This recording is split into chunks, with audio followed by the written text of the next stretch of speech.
This is the most draft capital that's been used on wide receivers since 2020. This is from Warren Sharp, is who put this together. So the Giants have used the most. The Bengals have used the second most. Jets, Broncos, Chargers, and Ravens, who, like the Browns, are always looking for wide receivers, sixth most. Browns are the sixth least. So the Browns have used the 27th most capital, ahead of the Bills, the Rams, who have pretty good wide receivers, Falcons, decent wide receivers, Saints, and Buccaneers. So again, Andrew Berry hasn't used above a third-round pick on a wide receiver.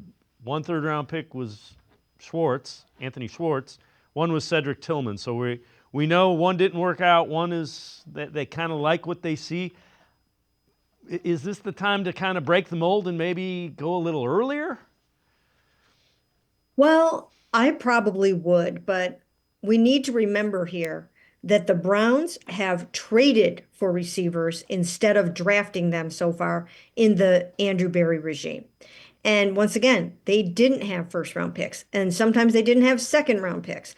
And so that was their way of stocking the wide receiver room. They ended up with Jerry Jeudy. They ended up with Amari Cooper. They ended up with Elijah Moore. So they've done a nice job in acquiring receivers through trades, and they might still do that. They could do that on draft day.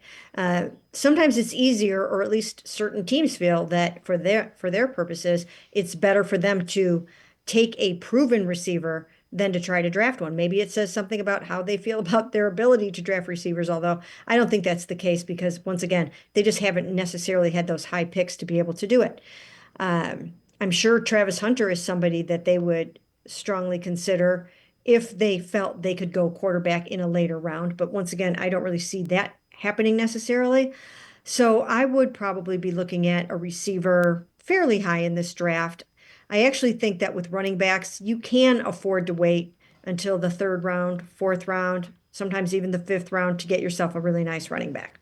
Do you think that's a philosophical thing? You kind of mentioned the trades, and they've drafted cornerbacks reasonably high. They've drafted linemen reasonably high. Is that kind of the thought you build up front and then out? It's a good question that we probably do need to ask Andrew Berry to sort of drill down into that a little bit more about why they haven't necessarily looked at wide receiver side. Again, once again, they haven't had a lot of high picks over the last couple of years, but do they prefer to trade for them for a certain reason?